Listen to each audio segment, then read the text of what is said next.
안녕하세요. UC 얼바인 간호대학에서 박사과정을 공부하고 있는 주은혜라고 합니다. 만나 뵙게 돼서 반갑습니다.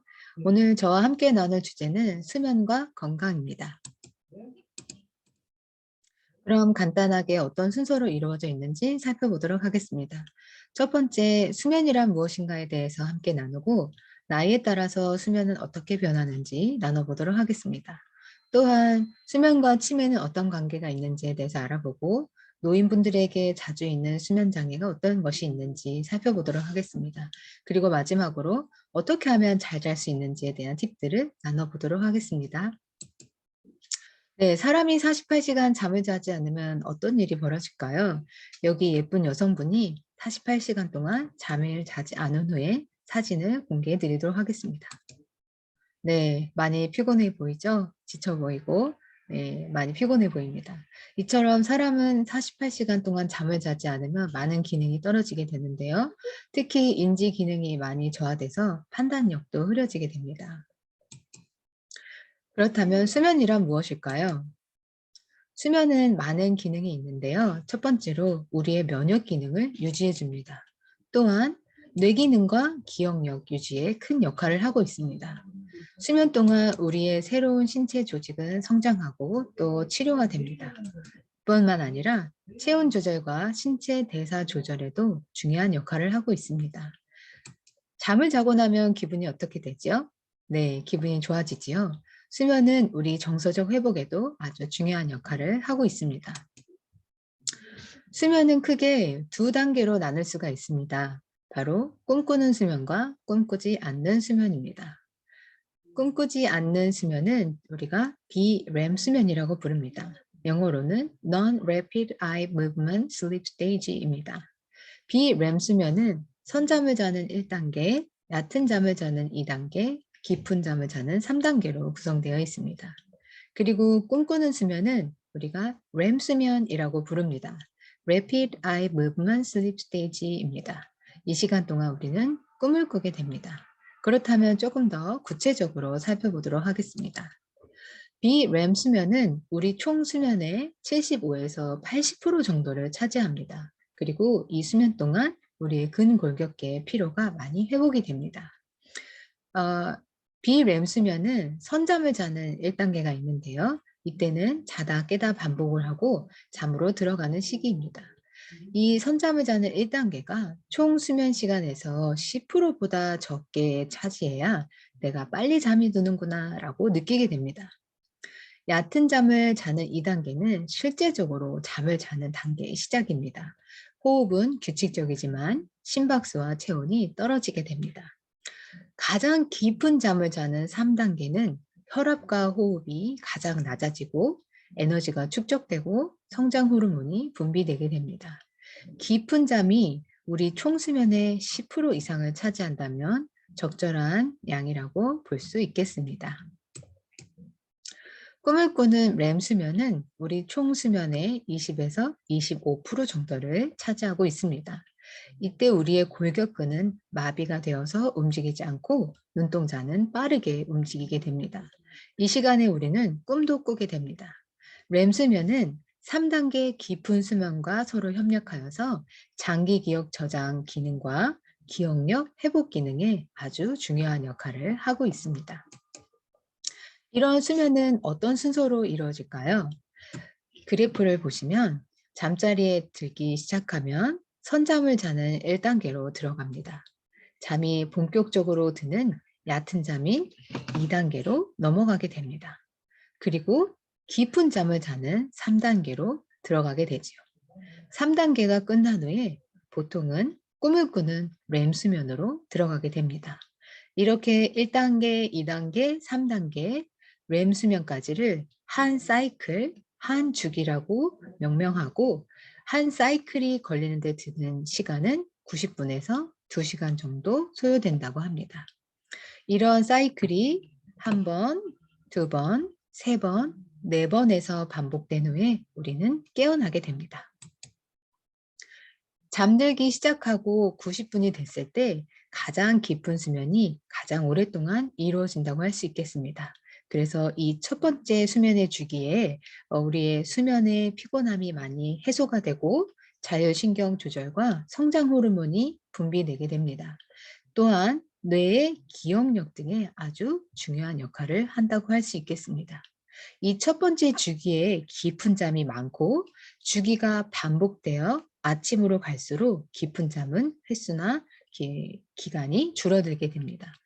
반면 꿈을 꾸는 렘 수면은 주기가 반복될수록 증가하여 아침이 됐을 때 많은 부분을 차지하게 됩니다. 그래서 보통 아침에 꿈을 꾸다가 일어나게 되는 것이 바로 렘 수면이 주로 아침에 분포되어 있기 때문입니다. 그렇다면 나이가 들면 수면이 어떻게 변할까요? 나이에 따른 수면의 변화를 한 문장으로 말하자면 조각난 수면, 비효율적인 수면이라고 할 수 있겠습니다. 보통 어르신들이 밤에 일찍 주무시고 아침에 일찍 일어나시는데요. 구체적으로 밤 수면을 살펴보면 잠들기 위해 드는 시간이 점점 길어지시고 밤중에 자주 깨어나시고 또 깨어나면 깨어있는 시간도 조금씩 길어지게 됩니다. 반면 깊은 수면이 줄어들게 되시고 꿈꾸는 수면인 렘 수면 역시 줄어들게 됩니다. 이처럼 밤 동안 비효율적인 수면은 낮잠을 통해 보충하게 되는데요. 그래서 낮잠이 점점 잦아지고 낮잠 자는 시간도 길어지게 됩니다. 옆에 있는 그래프는 나이에 따른 구체적인 수면에 대해서 보여주는 건데요. 바로 첫 번째 있는 슬립 레이턴시가 잠들기 위해 드는 시간입니다. 연세가 드실수록 조금씩 증가하는 걸 볼 수 있지요. WASO는 밤중에 깨어있는 시간을 말합니다. 연세가 드실수록 증가하고 있죠. 그리고 렘 수면과 깊은 수면인 SWS 수면은 연세가 드실수록 조금 줄어드는 걸 볼 수 있습니다. 그렇다면 많은 분들이 수면과 치매가 관계가 있을까 궁금해 하시는데요. 수면이 부족하면 치매에 걸릴 확률이 높을까요? 예, 그렇습니다. 뇌 속 치매 단백질이라는 성분이 축적이 되어서 치매의 위험이 높아진다는 연구들이 많이 보고되고 있는데요. 뇌 속 치매 단백질이 무엇일까요? 바로 베타 아밀로이드라는 대사 물질입니다. 모든 사람의 뇌 안에는 단백질이 있고 그 단백질이 대사하고 남은 물질이 바로 이 베타 아밀로이드입니다. 밤 수면 동안에 이 베타 아밀로이드는 깨끗이 청소가 돼서 아침에는 뇌에서 베타 아밀로이드가 거의 확인되지 않는데요. 수면이 부족하거나 수면의 질이 저하된 분들의 뇌 안에는 이 베타 아밀로이드가 조금씩 축적이 되기 시작합니다. 그러면 어떻게 될까요? 뇌에서 이 베타 아밀로이드의 축적은 오른쪽 그래프의 그림에서 보시는 것처럼 뇌의 공간을 차지해서 뇌가 점점 축소되게 됩니다. 이것이 바로 알츠하이머 치매이지요. 그래서 수면이 부족하거나 수면의 질이 저하되면 뇌의 알츠하이머의 치매에 걸릴 위험이 증가된다고 볼 수 있겠습니다. 수면이 정말 중요하죠? 노인분들에겐 어떤 수면 장애가 있을까요? 네, 노인분들에게 많이 나타나는 수면 장애 중에 하나는 불면증, 그리고 다른 하나는 수면 호흡 장애입니다. 불면증을 겪고 계시는 분들은 이렇게 많이 호소들 하세요. 잠들기가 너무 어려워요. 밤에 깨어나면 다시 잠들기가 그렇게 힘이 드네요. 그리고 밤에 너무 자주 깨요. 라고 불평을 하시는 분들이 불면증이 있으실 확률이 높으십니다. 수면 호흡 장애를 가지신 분들은 어떨까요? 그분들은 어젯밤에 푹 잤는데도 잠이 너무 와요. 그리고 낮에 항상 졸려워요. 라고 많이들 호소하십니다. 그렇다면 구체적으로 불면증이 뭔지, 호흡장애, 수면 호흡장애는 뭔지 함께 살펴보도록 하겠습니다. 불면증은 아까 말씀드렸던 것처럼 쉽게 잠들기 어렵거나 밤에 자주 깨어나거나 이른 새벽에 깨어나 다시 잠들기 어려운 증상이 있는 것을 말합니다. 뿐만 아니라 이러한 밤에 일어나는 증상으로 인해서 낮 동안의 피로가 축적이 되고 집중력이 저하되어 일상생활에 불편을 초래하는 것을 말합니다. 이런 증상들이 3주 이상 지속된다면 불면증의 초기 단계, 급성 불면증이라고 할 수 있겠습니다. 이런 분들은 이미 몸과 마음이 긴장되고 많이 예민해진 상태이시기 때문에 수면 회복을 위해서 각별히 주의를 기울이기를 부탁드립니다. 만약에 이러한 증상들이 일주일에 3회 이상이 나타나고 벌써 3개월 이상 지속이 된다면 이런 분들은 만성 불면증이다라고 볼 수 있겠습니다. 만성 불면증에는 개인에 맞는 다양한 치료 방법이 있을 텐데요. 정말 개인에게 적절한 치료 방법이 무엇인지 확인하고 수면 회복을 위해서 노력을 해 주시기를 권해 드립니다. 불면증은 여러 가지 치료 방법이 있지만 오늘은 전반적으로 어떤 치료를 통해서 불면증을 해소할 수 있는지 한번 보도록 하겠습니다. 첫 번째는 운동이나 식사, 스트레스 같은 행동 교정을 통해서 불면증이 회복이 될 수 있습니다. 또한 잠에 대한 인식을 수정함으로 인해서 나는 다시 잘 잘 수 있다라는 인식의 변화를 통해서 불면증 역시 해소될 수 있습니다. 그리고 적절한 수면 시간, 수면 스케줄을 찾아서 올바른 수면 습관을 형성해 나가고 의사와 상담한 후 적절한 수면제 치료를 병행하면 불면증을 해소할 수 있습니다. 그렇다면 호흡 장애는 무엇일까요? 잠자는 동안 우리의 상기도가 좁아짐으로 인해 발생하는 코골이와 무호흡증을 말합니다. 왜 호흡 장애가 문제가 되냐면 호흡 장애를 통해서 뇌의 산소 공급이 부족해지기 때문입니다. 우리의 뇌는 산소 공급이 부족해질 때 무의식적으로 깨어나게 되고 어 환자분이 계속 자고 있다고 느끼지만 뇌가 지속적으로 깨어났기 때문에 아무리 밤에 오래 자도 낮에 계속 피곤하고 잠이 오는 증상을 겪게 되십니다.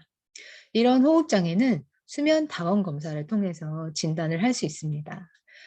예를 들어 1시간에 10초 이상의 무호흡이 5회 이상이 나타났다고 한다면 무호흡 장애가 있다라고 예상할 수 있겠습니다.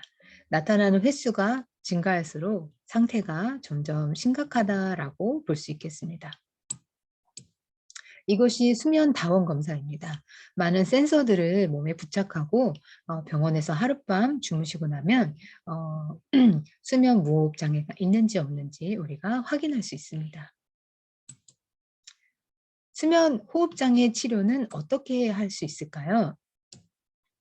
주로 상기도 양압기를 통해서 회복할 수 있습니다. 도움을 드릴 수 있습니다. 상기도 양압기는 지속적으로 공기를 우리 몸 안에 주입함으로 인해서 뇌가 밤중에 깨어나지 않도록 도와줍니다. 그래서 충분한 수면을 취하실 수 있도록 도와드립니다.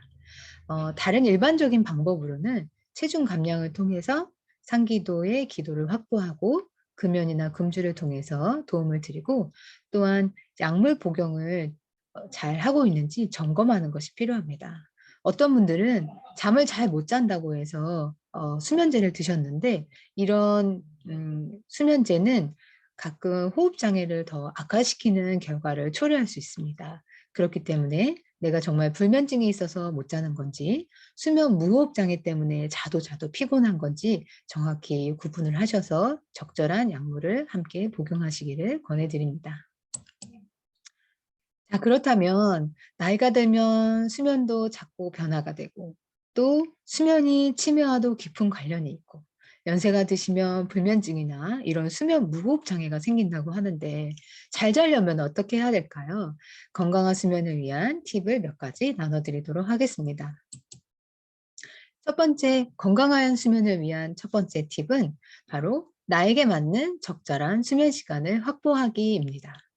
오른쪽 그래프를 보시면 적정 시간 7시간보다 적게 자시는 분들이 불안이나 자살 생각 같은 정신 건강이 많이 떨어지신 것을 볼 수 있습니다. 규칙적인 수면 습관을 통해서 나는 몇 시간을 자야 좋은 컨디션을 갈 수 있는지 잘 찾아보시고 내게 맞는 적절한 수면 시간을 매일 확보하시는 수면 습관을 가지시기를 추천드립니다. 또한 밤에 잘 주무시기 위해서 낮잠은 20분에서 30분 정도로 제한하기를 권해드립니다. 그리고 너무 늦은 저녁 시간 말고 점심시간 이후 이른 오후 시간에 낮잠 주무시기를 권해드리고 있습니다. 건강한 수면을 위한 팁 두 번째는 음식 조절입니다. 바로 카페인인데요. 커피나 콜라, 초콜릿, 녹차 같은 많은 우리가 좋아하는 음식에 카페인이 들어 있습니다. 만약 수면에 불편을 겪고 계신 분들이라면 과감하게 카페인을 줄이시기를 권해드립니다. 그리고 많은 어르신들이 잠을 자기 위해서 술 반잔하고 자야지라고 하시는 분들이 계세요. 하지만 술은 우리의 수면을 얕은 잠 2단계로 바로 인도해 갑니다. 그래서 우리가 1단계를 건너뛰고 2단계 수면으로 들어가기 때문에 빨리 잠들었다라고 생각하실 수 있겠습니다. 하지만 술은 깊은 잠인 3단계로 가는 것을 방해하게 됩니다. 그래서 오랫동안 주무셨지만 많이 피곤함을 느낄 수 있는 것이 바로 술 때문입니다. 그래서 술 조절을 통해서 그리고 잠자기 위해 술을 의지하지 않는 그런 패턴을 통해서 건강한 수면을 유지하시기를 권해드립니다. 그리고 잠자기 전 2시간 전에는 수분 섭취 등 많은 음식 섭취를 제한하는 것을 권해드립니다. 그래서 편안한 상태에서 잠을 충분히 주무실 수 있기를 권해드립니다. 건강한 수면을 위한 팁 세 번째는 건강한 활동입니다. 오른쪽에 보이시는 분이 아침에 일어나서 창문에 있는 커튼을 젖히는 걸 볼 수 있는데요. 이처럼 아침에 일어나서 햇빛을 보는 것은 우리의 망막이 햇빛에 노출된 후 멜라토닌이 분비가 될 수 있도록 도와줍니다. 멜라토닌은 우리의 수면을 유도하는 뇌의 호르몬인데요. 이 멜라토닌이 충분히 분비가 돼야 우리가 충분히 잠을 잘 자고 또 잠을 유지할 수 있습니다. 그래서 아침 시간에 모자를 쓰고 선크림도 잘 바르시고 햇빛을 보시는 생활 습관을 가지시면 수면에 큰 도움이 될 거라고 생각합니다. 또한 낮 동안 가벼운 운동은 수면에 큰 도움이 됩니다. 만약에 수면에 불편함을 겪고 계시다면 땀을 흘리시는 정도의 3-40분의 유산소 운동을 적극 권해드립니다. 건강한 수면을 위한 네 번째 팁은 빛 공해를 줄이자입니다. TV나 스탠드, 스마트폰은 햇빛과 비슷한 빛을 갖고 있습니다. 그래서 이러한 빛들은 우리가 잠을 자기 위해서 방해를 하는데요. 잠자는 동안 스탠드, TV를 끄고 자고 잠자기 2-3시간 전에는 스마트폰 사용을 금지하는 것을 권해드립니다. 또한 밤 동안의 빛 때문에 수면에 방해를 받으신다면 암막 커튼을 사용해서 외부로 오는 빛을 차단하셔서 밤 동안에 충분히 잘 주무시기를 권해드립니다. 어떤 분들은 화장실을 이용하고 나서 잠이 깨는 바람에 다시 잠드는데 시간이 걸린다고 하시는 분들이 계시는데요. 화장실 조명이 너무 밝으면 또 우리의 수면이 방해를 받습니다. 그래서 그런 분들은 어두운 적색으로 변경해서 화장실 조명으로 인해 겪는 불편을 좀 줄이시기를 권해드립니다. 건강한 수면을 위한 팁 5번째는 수면제와 멜라토닌에 대한 것입니다. 네, 처방 없이 수면제, 멜라토닌을 복용하지 않는다. 수면제는 어떨까요? 알코올과 비슷하게 얕은 잠인 2단계로 우리의 수면을 유도합니다. 하지만 깊은 잠을 자는 3단계까지 유도하는 것은 많이 부족하게 돼요. 그렇기 때문에 수면제를 처방 없이 장기간 복용하면 불면증을 일으킬 수 있는 안 좋은 요인 중에 하나가 될 수 있겠습니다. 또한 우리가 멜라토닌에 대해서 아주 잘 익숙한데요. 처방된 멜라토닌과 영양제 멜라토닌에는 몇 가지 차이가 있습니다.